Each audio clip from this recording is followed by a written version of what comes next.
घमंडी ससुराल की। रमा को शादी के बाद भी पढ़ाई लिखाई का बड़ा ही शौक था। वो टीचर बनना चाहती थी। रमा का ससुराल शहर के सबसे अमीर घरों में से एक था, पर साथ ही उसके ससुराल वालों को अपने बिजनेस और पैसों का बड़ा ही घमंड था। शादी के कुछ वक्त बाद रमा अपनी सास के पास अपनी नौकरी की बात करने जाती है। रमा, तू यहाँ?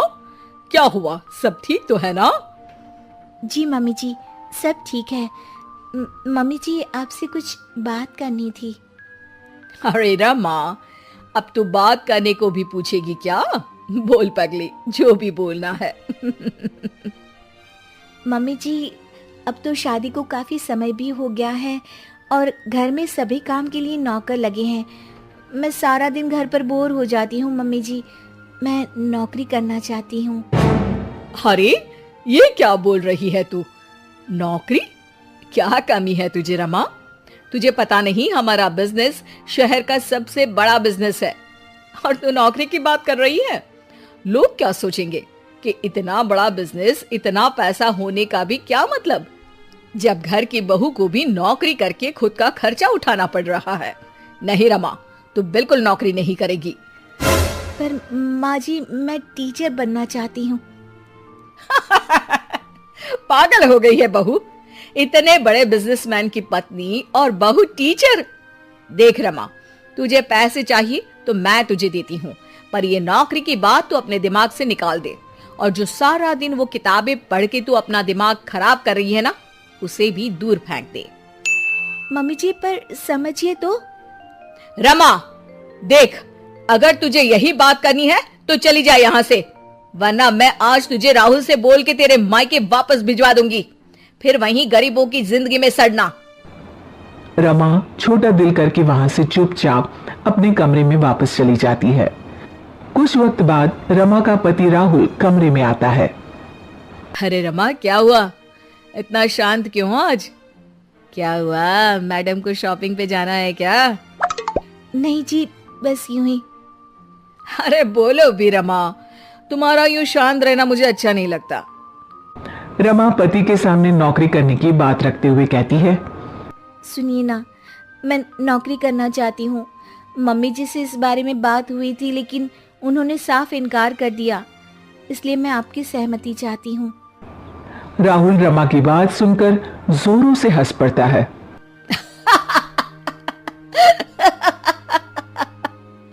अरे रमा, तुम पागल तो नहीं हो गई हो? तुम्हें नौकरी करनी है? क्या कमी है तुम्हें? तुम्हें शॉपिंग पर जाना है तो मेरा क्रेडिट कार्ड लेकर जाओ। और वैसे भी तुम एक अमीर बिजनेसमैन की पत्नी हो, तुम भी ना रमा। रमा राहुल के सामने नौकरी करने की जिद करती है। पर सुनिए तो, मैं नौकरी पैसों के लिए नहीं, अपने लिए करना चाहती हूँ। मेरा बचपन से टीचर बनने का सपना था, मैं उस सपने को पूरा करना चाहती हूँ। पागल हो चुकी हो तुम। बिल्कुल पागल। राहुल भी माँ की भाषा बोलता है और रमा के सपनों का मजाक उड़ाकर सो जाता है। रमा फिर से अपना दिल छोटा करके सो जाती है। अगले दिन सुबह रमा मम्मी जी से कहती है, मम्मी जी, मैं पास वाले बाजार तक जा रही हूँ। ठीक है बहू, पर शाम को जल्दी लौट आना। जी मम्मी जी। रमा सामान लेने मार्केट जाती है। तभी उसे रास्ते में एक पोस्टर दिखता है जिस पर लिखा होता है, टीचर की जरूरत है। रमा उसे देख बहुत खुश हो जाती है और बिना सोचे वहां चली जाती है। अब सुनिए, मैंने बाहर आपका पोस्टर दिखा, टीचर की जरूरत है, तो इसीलिए मैं अंदर चली आई। अरे मैडम, आप तो कोई बड़े परिवार से लगती है। हमारा तो बस एक छोटा सा एनजीओ है, जिसके लिए हमें एक टीचर की जरूरत है जो कम पैसों में इन बच्चों को पढ़ा सके। अरे नहीं नहीं, मुझे पैसों की जरूरत नहीं है, मैं बस इन बच्चों को पढ़ाकर टीचर बनना चाहती हूँ।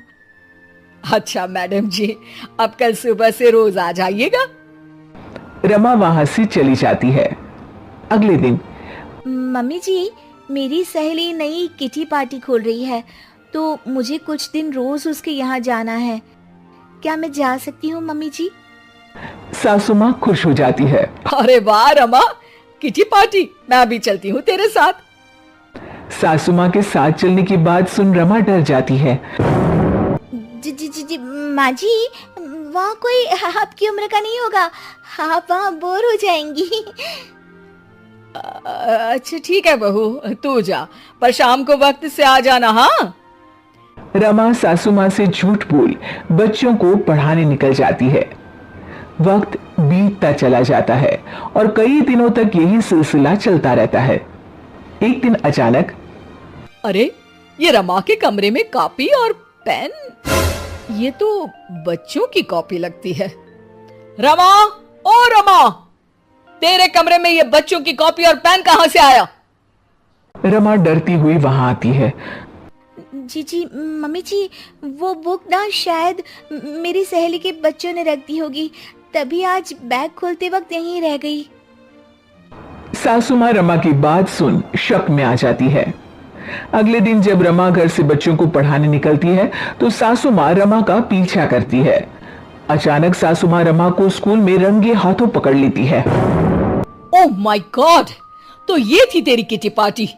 मेरे तो कर्म ही फूट गए जो ऐसी बहू मिली। क्या मुंह दिखाएंगे हम दुनिया वालों को जब उनको ये बात पता चलेगी कि इतने बड़े बिजनेसमैन घर की बहू छुप के यहाँ नौकरी कर रही है। ओह गॉड, ये सब देखने से पहले मैं मर क्यों नहीं गई? तूने तो हमारा नाम ही डुबो दिया। चल घर, अभी बताती हूँ तुझे। सासू माँ गुस्से में रमा को घर ले ही जा रही होती है कि तभी वहां स्कूल का मैनेजर आ जाता है और रमा से कहता है, अब मैडम जी, आपका बहुत बहुत धन्यवाद। आज आपकी वजह से हमारे एनजीओ के बच्चों ने शहर में टॉप कर हमारे एनजीओ का नाम रोशन किया है। आपका शुक्रिया मैडम जी। इतने अमीर परिवार से होने के बावजूद भी आपने बिना पैसों के इन बच्चों को पढ़ाया। जब तक आप जैसे लोग इस दुनिया में हैं, कोई गरीब का बच्चा पढ़ाई में पीछे नहीं रहेगा। मैनेजर की बातें सुन सासू माँ का रमा के प्रति दिल पिघल जाता है और वो रमा से कहती है, बहू, तू कल से रोज इन बच्चों को पढ़ाने जा सकती है, पर साथ ही इन बच्चों के लिए नए कपड़े और किताबें भी ले जाना। इन बच्चों की पढ़ाई में कोई कमी नहीं होनी चाहिए। सासू माँ की बातें सुन रमा खुश हो जाती है और फिर से बच्चों को पढ़ाने में लग जाती है, पर अब छुपाकर नहीं, खुले आओ।